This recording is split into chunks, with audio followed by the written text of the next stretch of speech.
Hello and welcome to the Imperfect Clinician.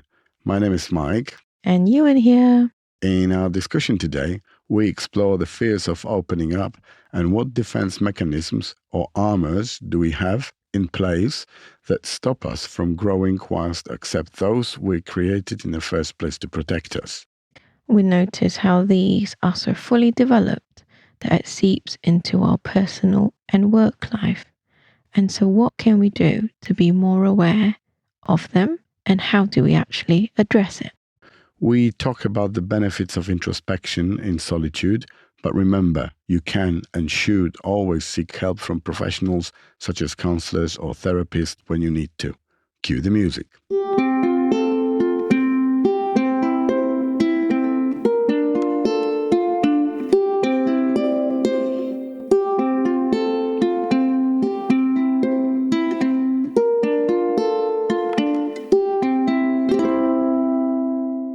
In this episode, we're talking about embracing vulnerability. Yes, today the Imperfect Clinician is going to discuss what vulnerability is it worth embracing, what's the purpose of it, and how it could be beneficial to us. So now, what is vulnerability for you? For me, when I think about vulnerability, I think about what I'm scared of. I think about what I am not good at, or what I would like myself to be better at. What about you? Okay. Well, when I was thinking about vulnerability, I thought that it's a bit like reaching for the feelings and scares we wouldn't normally reach for. It's not something that we want to dwell on a daily basis. However, it's necessary to do so if you want to understand yourself a bit better. And it does require effort to deal with those personal feelings, often considered as flaws or traumas that we might carry with us. Have you thought about it as weakness? Well, these are things that make us imperfect in a way, things that we want to not necessarily bring to light on a daily basis, because these are the things that can upset us. So you could consider it that in part it could be weakness. Could be perceived as weakness. Could be perceived as weakness. Could be perceived as something or a few things that might be holding us back. Would you agree? I agree. I mean, everybody probably has a different version of vulnerability, and it is such a personal idea that we all have our own way of dealing with our own vulnerabilities. I think the biggest vulnerability for a lot of people is not being able or not wanting to look at what the true vulnerabilities are. And that's something that I believe we're going to talk about today. We're going to talk about today. Yeah. Exactly. So, yeah, if we stand in a position that it's something that is holding us back, why is it worth embracing it? I think I'll share some few examples in both personal and work setting for me. So when I started this journey, I noticed that without embracing vulnerability, I struggled to find the cause of it. So for me, it is at the start was setting boundaries. So I was struggling to set boundaries without, in some ways, giving some part of myself away. So essentially, I'm saying yes to everything and trying to help everyone. So in a personal setting, I would try to make sure everyone's okay, you, children, parents, and then not really putting myself as priority. That's fitting in. It feels like you're trying to fit in by agreeing to most of the things. I wouldn't use the word fitting in this circumstance, because it's not in the area of fitting in. I think about an environment where I have to observe other people and see how they're acting for me to fit in.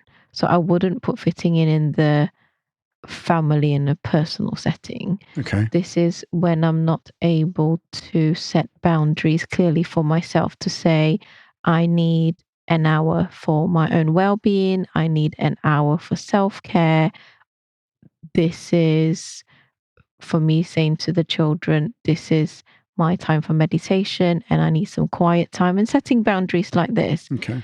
And I think when I notice, as a reflection, when I struggle to set boundaries in the personal setting, I also struggle to set boundaries in the professional setting. So I would want to say yes to whatever that's offered on the table, because I see it as, if I don't do it, then people might not think I'm good enough. People might not think I can contribute.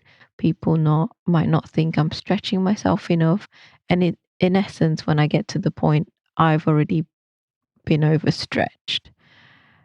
And so when I look at how to set boundaries healthily for myself and for the people around me, because it's a two-way street. One, when I can set the boundaries clearly for myself, I can be a better person and I can present myself as a better person to the family, to people at work, and I react less.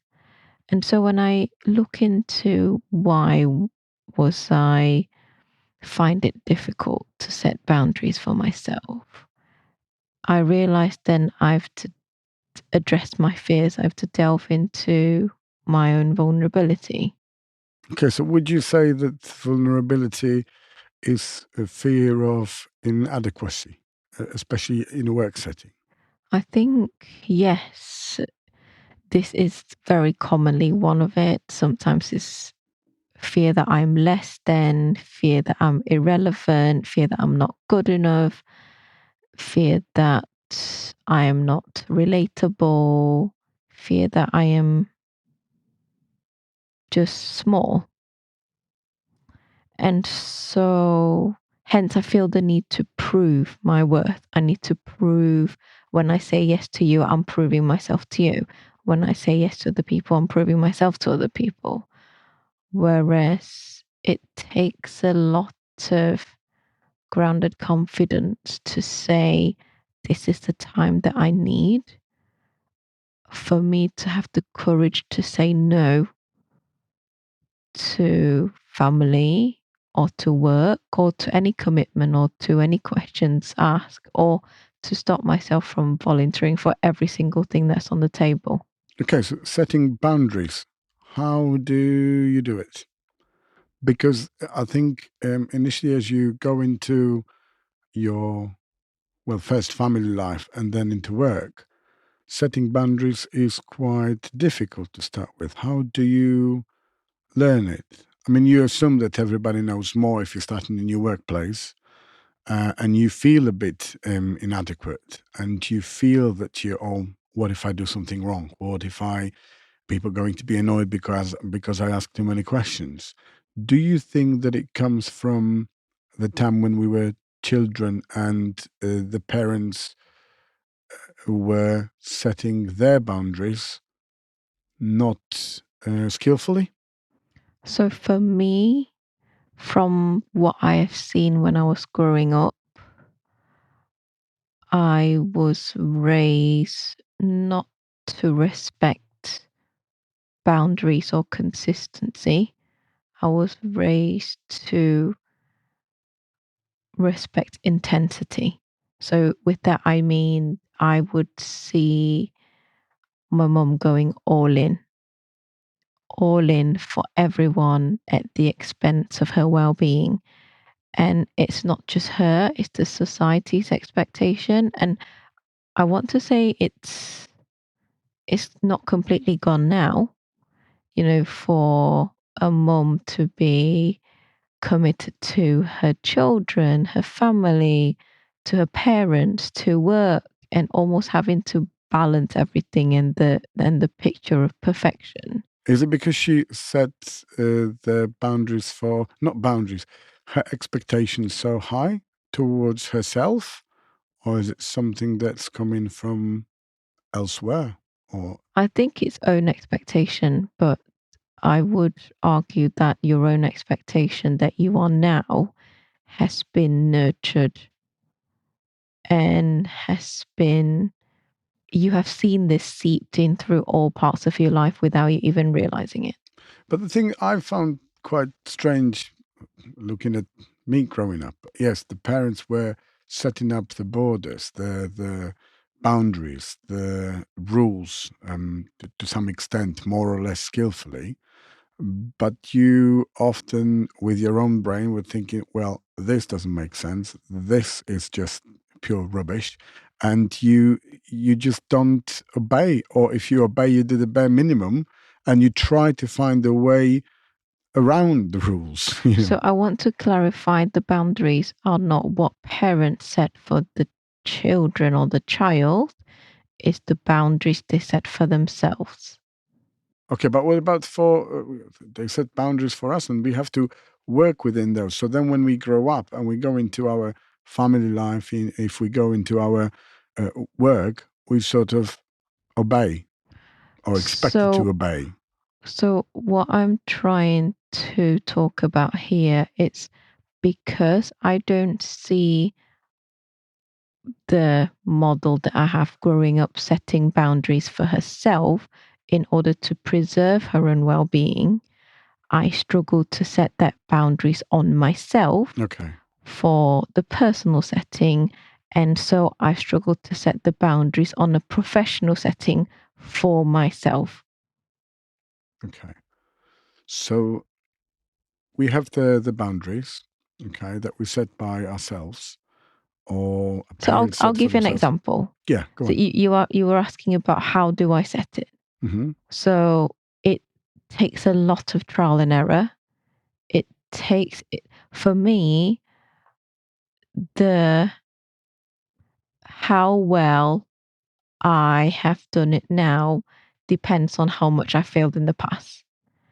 And what James Clear said in his book Atomic Habits about you don't along the line of you don't rise to the highest of your goals, you fall back to your system. And so I look at how I can improve my system on a day-to-day basis. So I'm looking at daily habits, looking at daily behaviors.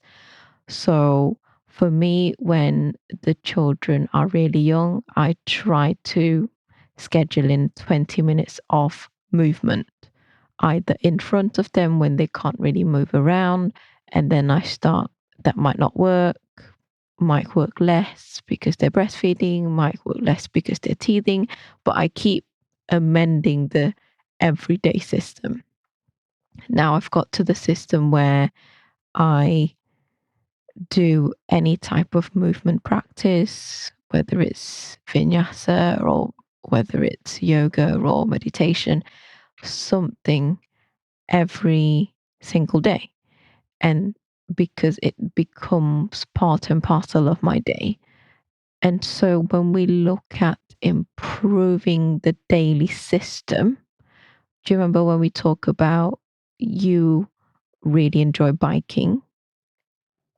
Yes, I do. How do you find putting it into a system has helped you achieve a more regular consistency with biking? Was scheduling any activity that you have planned is always well increasing the risk of actually committing to it and doing it because it becomes Decreasing part the of risk. increasing the chance. Sorry, it's increasing the chance of fulfilling of completing and I think it gives you a good outlook for the future because you have something to look forward to or something that you can prepare for because it doesn't necessarily have to be enjoyable things. Sometimes you have to do things at work, at home that you don't particularly like, enjoy, but by scheduling it, it's just part of the routine that you want to fulfill. You can prepare for it, you can try to forget about it, but it's coming. Okay, it's that if you agree that it's good or bad for you or whatever, you can schedule it in or kick it out. Yeah. And so when I talk about scheduling self care time to help nurture my own well being, I notice that when I do that at home, I have more practice to be more in tune with how I am for the day. Okay. Because if I set up to have any movement and any breathing activity in the morning, then I am starting the day with a clearer head. So then, because I've been practicing every morning, I go into work with that practice. So I go into work assessing how I am feeling, assessing the workload, assessing how my boundaries can be stretched or pulled, and how I can manage it better. And so I see that when I am really stretched at home, I would also be stretched at work. And when you stretch both ends, you, I, I feel very close to burnout because there's only so much surge capacity I can have before it tapers off. Okay. Is that going back to vulnerability? Is that something that you consider as your vulnerability? Yes, I want to say it used to be because I want to, first of all, I want to feel better because I say yes, it's much harder to say no. I can be self critical when I say no. I can feel guilty if I say no. Sometimes I might get shamed by myself or others when I say no. And so, without delving into my own fears and my own vulnerability, it's very hard then to think about what system do I need to build in place to help me manage the vulnerabilities better, because it doesn't go away even with regular practice. It just affects me less so, or I want to say less sticky, so it doesn't stay with me that long. Okay. Okay. So we're talking about fear of inadequacy, fear of not being the best, fear of, well, not fulfilling your own expectations. Why are we scared? I think we're scared because there is an element that I feel that I've lost sense of control. So this is how you can define trauma. So a lot of people think trauma is when you have the big words, either sexual abuse or domestic abuse. But I've had a presentation where the presenter said, "We're going to talk about trauma today." And then people in the audience was like, "Okay, what is trauma?" So she took out a balloon and she popped it in front of everyone, and everyone gasped. And then they're like, "Okay, is that trauma?" And then she said no. And she picked somebody in the audience to come out on stage, tied her hands and feet, and say, "What if I pop this balloon next to your ear, but you can't move?" And the lady started crying, and she said, "This, where you don't feel like you have control of the situation, in repetition, small or big dose, is trauma." And so for me, having, we will have situations in our childhood, growing up, that we feel that we don't have a sense of control. How the adults are speaking to us, how we've been treated in school, whether being bullied, relationship in school, social circle, family expectation, how even if even if the intention is not to hurt, how you feel after somebody said something or a culture that's been built, that will form our own trauma and baggages, like we mentioned in our previous episode, growing up. And so when we have those trauma, it will come with a lot of fears. And a lot of our current fears would stem from our previous fears. Might not be the same story, but similar overlapping concept of fear. Okay, well, in my case, if somebody had a parent that was micromanaging every single part of children's life, that takes the sense of control out of you. Like in my case, I had very little to say in a lot of cases, but it didn't stop me thinking about it and deciding what's good, what's bad. I try to preserve this sanity, but it's hard. It's hard to justify your parents' behavior if it directly impacts you. I believe that if you are scared of crossing the line, that's where you have to start thinking, how can I go about it? What do I put up in order to protect myself? So how do we protect ourselves from being scared, from fear? We have armors. Okay. We have things that we build over the years that have slowly become second skin, that becomes our defense mechanism. Everyone will have their own. Yeah, we touched Or, on barriers before. That in my case, it's, I don't know, laughing things off. yeah, joking Somebody about it. joking about it. Sometimes other people might have closing in themselves and just becoming super quiet. There are people who react by, I don't know, drinking, drugs, whatever. That's the. Do you think these could be considered armors? Yes, of course. I think it's good to tap into our own version of armor, what we have noticed in ourselves. So, like you said, joking for you, getting defensive for me, it's blame and resentment, your fault, not mine. So, I am not to blame here. And essentially, when I blame you, I feel that I have a sense of control. So, similar to what you said, because of your dad micromanaging everything, you tried to get a sense of control by doing things differently or by coming to the UK. So with regards to the armor that we put up in front of ourselves, what is its relationship to vulnerability? Does it help us?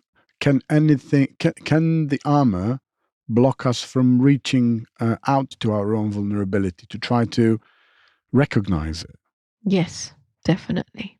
I've got loads of examples. I'll share one that comes directly into my head because I will still come to it with times and people might relate to this. So when I'm overstretched, when even with me doing all the well-being side of things, when the day gets too hard, I don't unwind properly and I use numbing by going on the phone, I get very emotionally reactive. And when you say something, let's say you joke about something, I take it personally. And what do? I argue, I blame you. And that's essentially me not being in my best self. So the armor is me saying, in some way, saying, I've had enough. I'm so stretched. I don't have capacity to take on what you're saying in any context. So I'm just going to be To your zone, overwhelmed, be to be overwhelmed overwhelmed in your zone. and explode. And so I don't see it any, it will be slightly different, but in a professional setting as a clinician, because you work in a team with reception team, with multidisciplinary team, with other clinicians, it will either be yourself or other people in the team will have similar reaction. Being reactive in ways of working, not being proactive. I don't have time. There is no space. I can't invest in myself or the people around you. And then it goes into what I notice really frequently, the Cartman triangle. Have you heard about the Cartman triangle? So it's a triangle of victim, persecutor, and rescuer. So Okay. a victim will say, "This has happened, but it's not my fault. I don't know what to do. It's out of my control." The rescuer will go, "Don't worry about it all. I'll solve it all for you." That's the rescuer. And the persecutor will go, "Why did you not do this?" And telling you off. We can switch between three roles in one conversation. And That's very true. and with reflection, I've been on those three in one conversation with you, with people at work, me on the receiving end, or me on the one who is doing it. And so when I am not able to embrace my vulnerability and my fears, the armor is there. And so I can't reflect and I can't move forward. I feel that I'm moving backwards.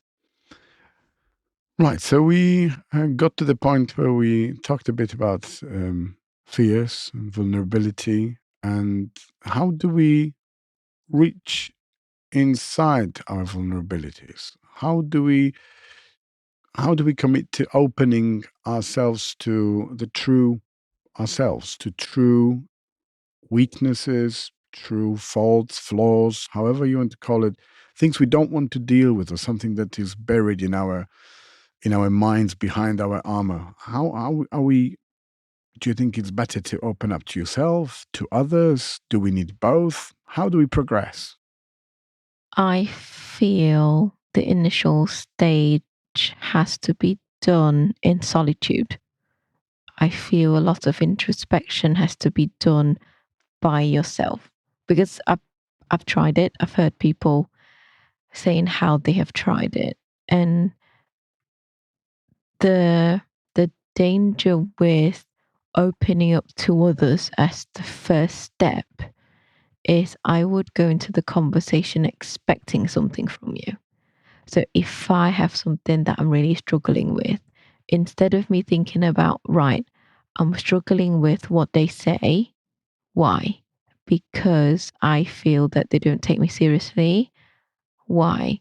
Because I am scared that what I'm saying is not important, because I'm scared that I am not good enough, because I'm scared that I'm not respected.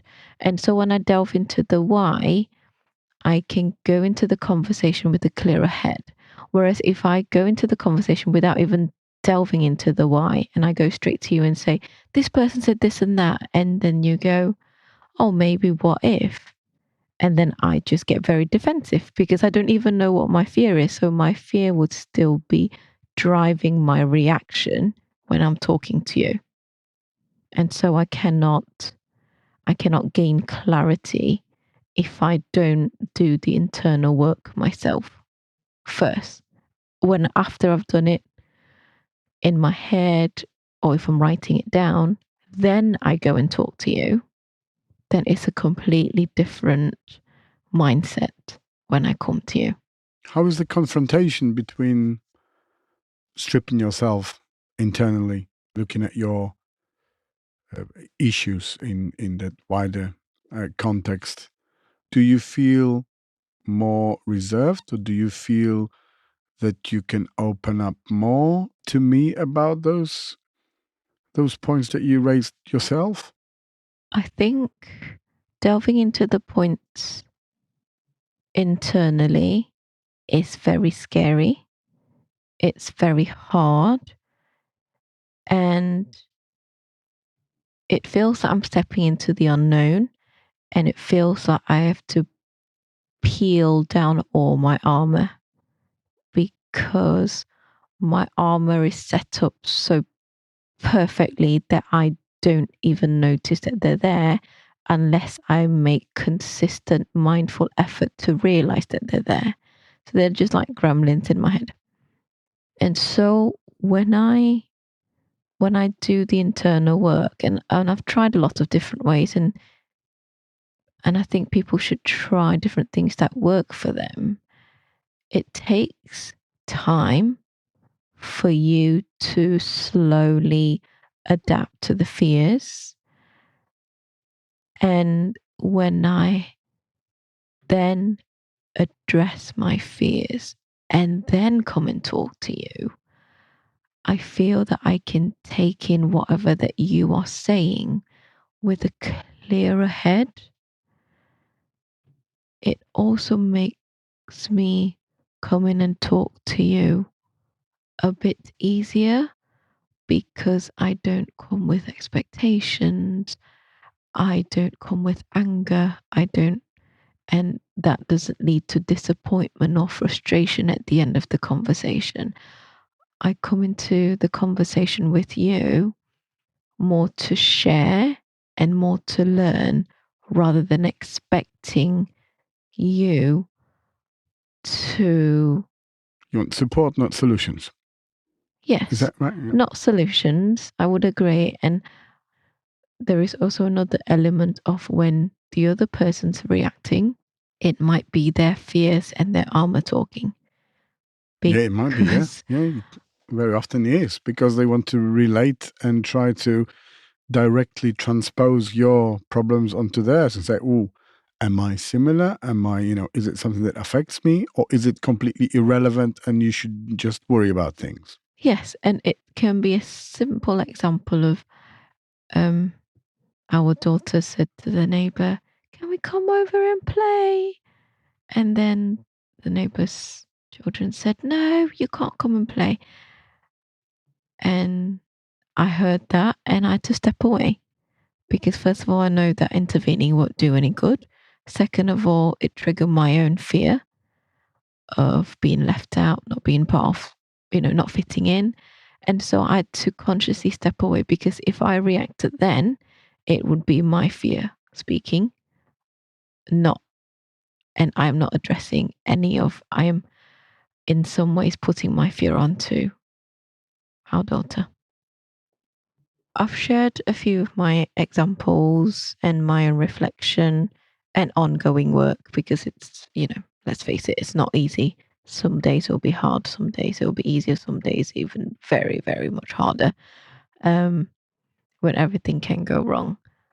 What about you when you've done your own reflection and your own fears and vulnerabilities? Well, I think that most of us have got plenty of fears and vulnerabilities. It's when we try to look into them that's where we think, well, is it actually a fear? Is it a trauma? Is it, but whatever it is, if it's something that we don't really want to delve into, that's where we should. It's a sign. That's a sign. In my case, I mentioned that my dad was quite micromanaging and he wanted to have control of everything that's happening around him, not necessarily giving the good example of how things are supposed to be or how you're supposed to be as a person. He was a great man, but there were some things that he could have done better as a parent. I think that leaving your child a little bit more independence and free thinking can yield much better results because if you are worried or scared of not fulfilling certain task, expectations, or whatever you were doing, it paralyzes you and you start to make mistakes. And that leads to more mistakes. And this is a vicious circle where you just can't, you just don't feel like you're swimming anymore. You think that you're drowning. And my dad always told me that I had very poor memory. Well, that comes from a man who had a really brilliant memory in a lot of cases and circumstances. So, as a young person, I had, lots of things to do, think about, and focus, and making sure that I get things right. Because if things are not done right, then it wouldn't be appreciated or approved. And at the end of the day, no matter what I did, the result of it was that if I forget something, everything else was not really worth it in a way. And that was that probably and this unknown of what is going to happen, what will I forget to do, what will I not do according to expectations, got me to the point that my armor was trying to make sure that everything around me is rather organized, and my defense mechanism set me to be on the defensive side. So I like to be protected, secured, knowing the routine to some extent, and become the master of your own routine. So you have something planned, and you set yourself those expectations.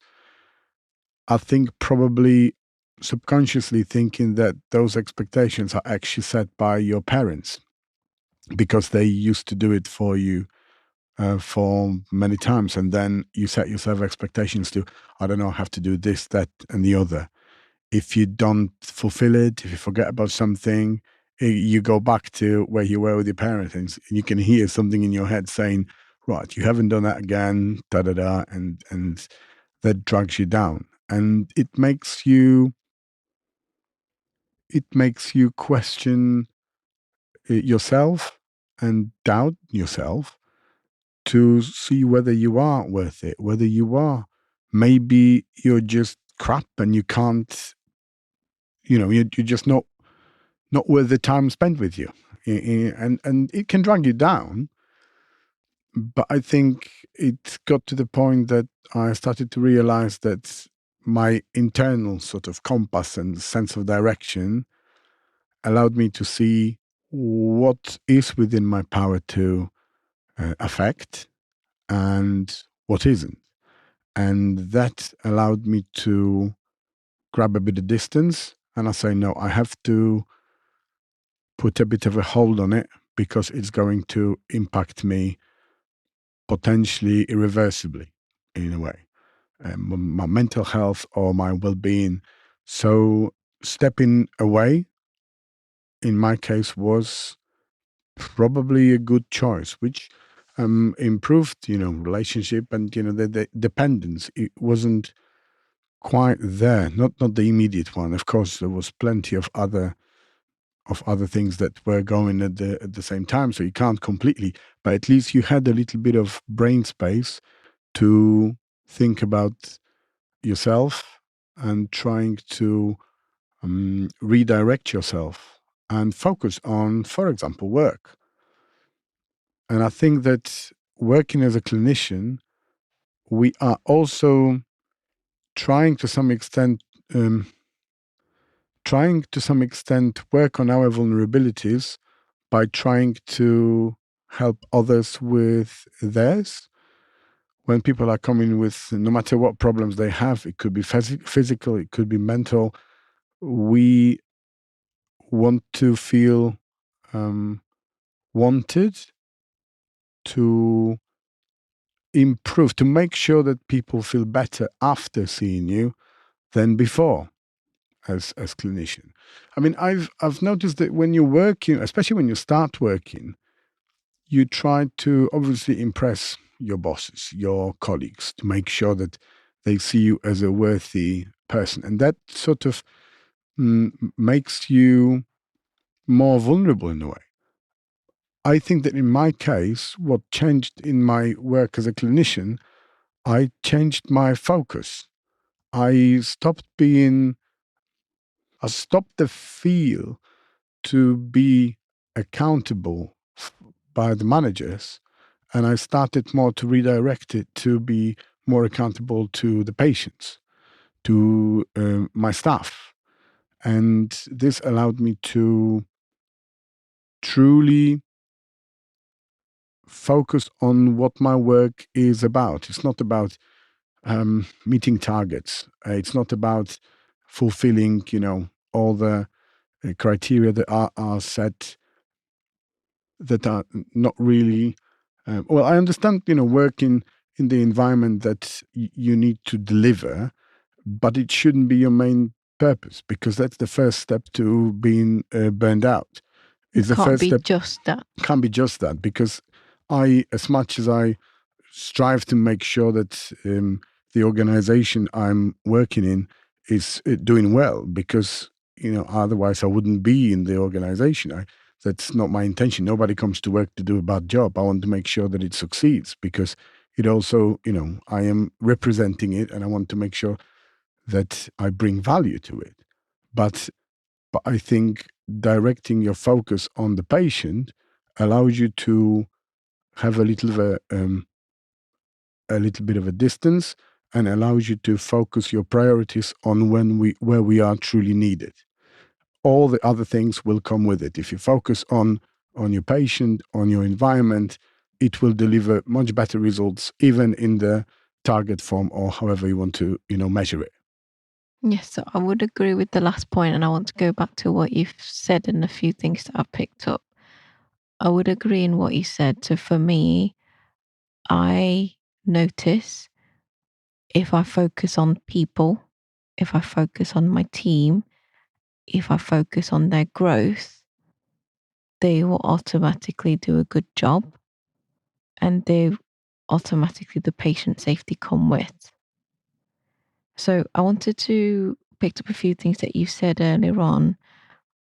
So I noticed there is a trend in what you said about your dad growing up, and also how you are as a clinician now, or when you were starting off as a clinician. So you mentioned about your self-worth as productivity. So it's almost very performative. Like you said, if you're not, Because you want to deliver, yeah, your expectations, set by others. and with what you said, it feels like there is no sense of control, because you said you never know what's going to happen. You never know what is going to be the outcome. You never know how he's going to react. You never know what's not going to be good enough next. And also, I realized the language that has been used, which I've heard similarly myself growing up, it's a lot of shaming language. So I think we spoke about this before with Brene Brown's definition of shame and guilt. So shame is when you let it define that person. So like you said, you have poor memory. It's as if whatever that you do, you cannot improve, rather than the guilt of you didn't remember this incident, but you can build on it. You can work on it, rather than you have a poor memory, full stop. Even you said to me now, I have a poor memory. The self-critical word stays with you, that defining sentence stays with you, and you perpetuate that self-critical thinking in your head, either to me or to the children, or to people that you speak to, because you almost let it be a sentence that it sticks to you, and sometimes it becomes a self-fulfilling prophecy. If you really do forget something and you go, actually, yes, I do have a poor memory. Yeah, well, my dad always used to say, I have a very good memory, but very short. I remember when I mentioned this joke to, I can't remember, that was, I think, a patient. We were discussing something about something completely unrelated. And I said, oh, no, I always say that I have very good memory, but very short. And she was standing there with her daughter, and her daughter she wasn't quite focused. And what did you say? I said, this man has poor short-term memory. That's what she said. And I would disagree with that. I think you have good memories for things short term and long term. Some dates you remember better than I do, and you remember different things, and I have things that I choose to remember in a different area. That's the adaptation mechanism. You have to work on your memory if you're being judged as someone who has poor memory. Then you want to do everything to make sure that you compensate for it. Yes, but how much are you letting the sentence or the shaming language define you? Because yes, we can compensate for it, but what's the driver?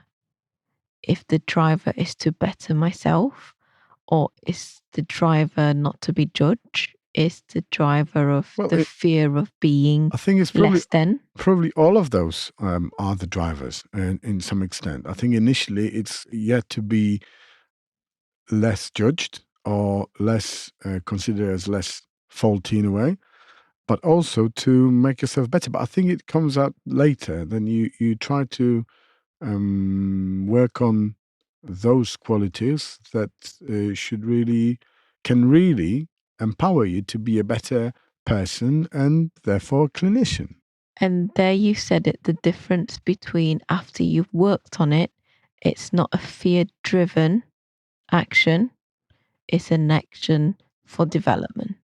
It is, yeah, yeah, it is. And so you're not driven by emotional reactivity, you're not driven by fear, you are driven from a place of grounded confidence to say, this is where I am now.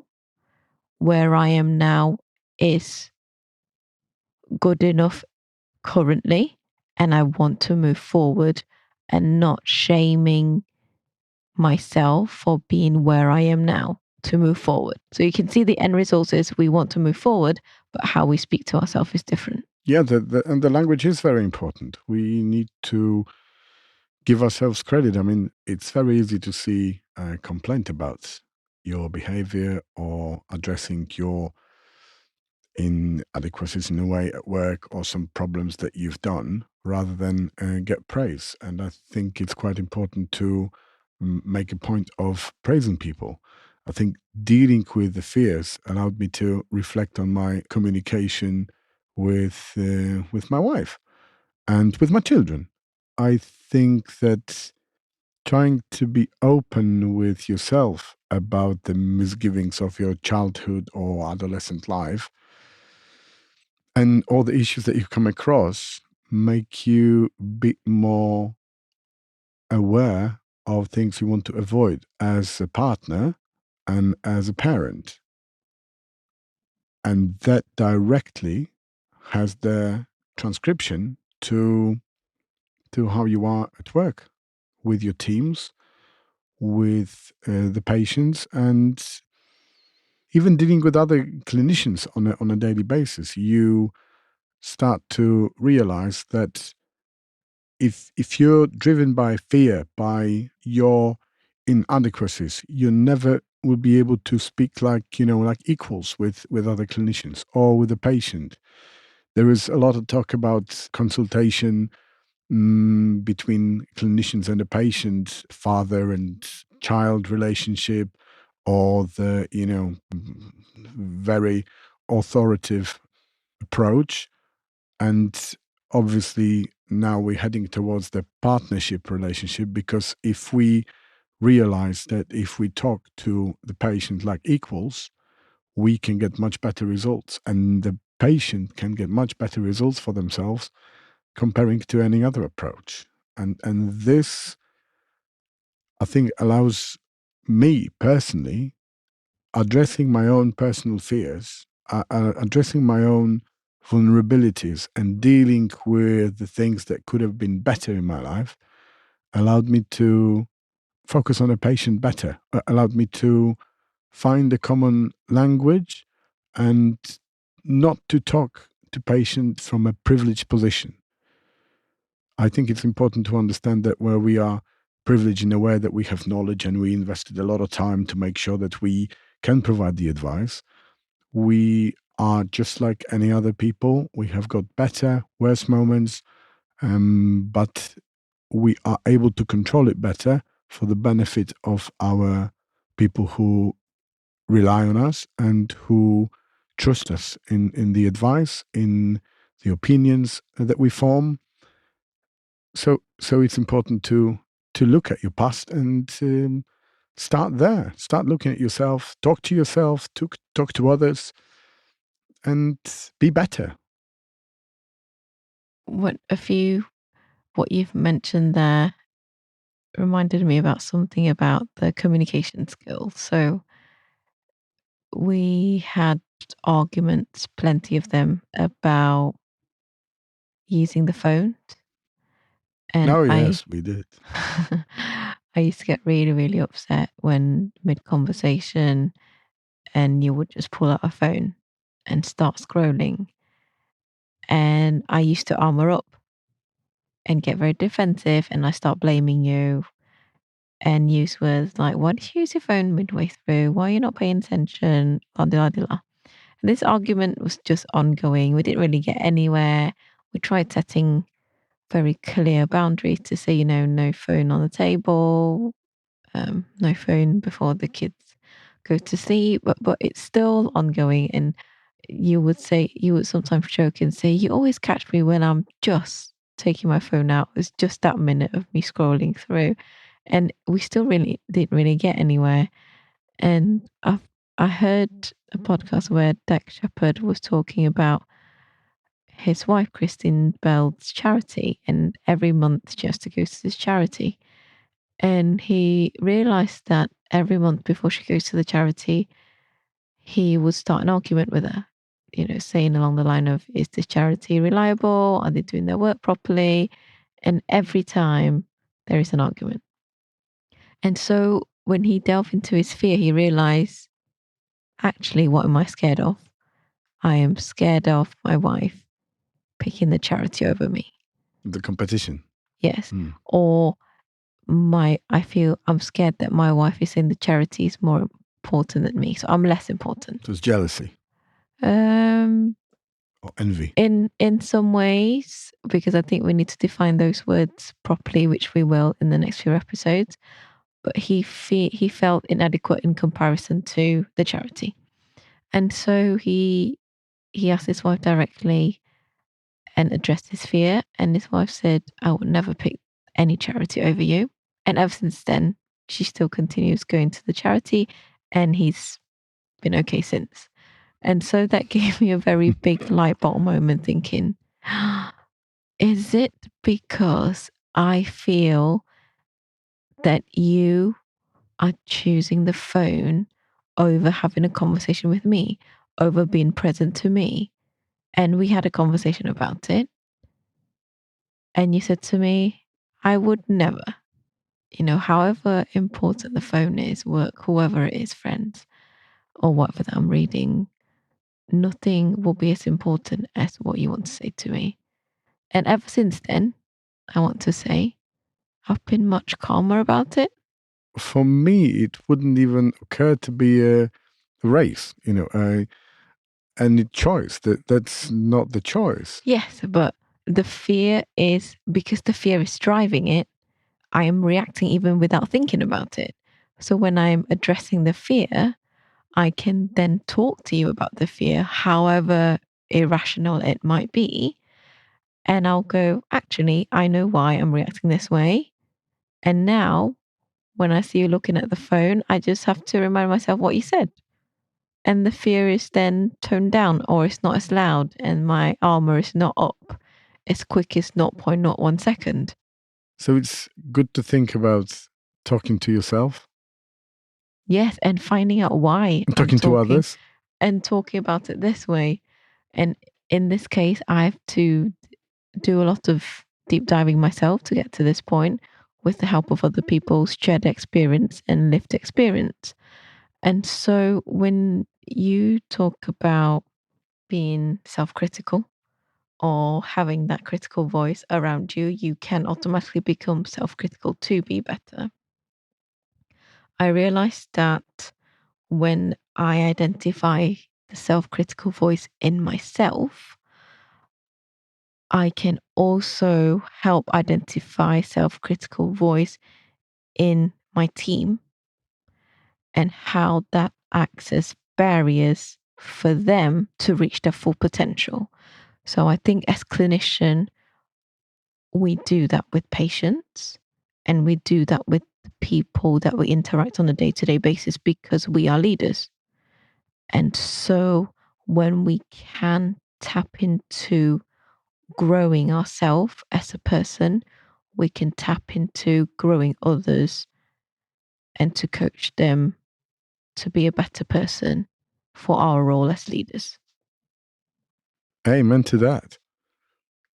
I think dealing with the team and the leadership amongst the team requires a lot of self work, and we can manage people. We can manage the tasks that they have to do. We can develop people, teach them skills, but we can't lead them if we don't look at ourselves and try to uncover the things that are stopping us from becoming better. I've got 2 thumbs up because you guys can't see me. Yes, absolutely agree with that. And I hope with our shared experiences today, you're able to relate, reflect, and rise. Thank you for your time. Thank you. It's been Ewan and Mike, and you have been listening to the Imperfect Clinician podcast. You can follow the Imperfect Clinician on Instagram, Twitter, and Facebook. You will find all the information about our episodes on our website, theimperfectclinician.com, where you can join the discussion by leaving us a voicemail or comment. If you haven't yet, please subscribe, rate, and review our podcast wherever you listen to it. Recommend the podcast to one person that will benefit from it. Join us next week for another conversation. Thank you for listening.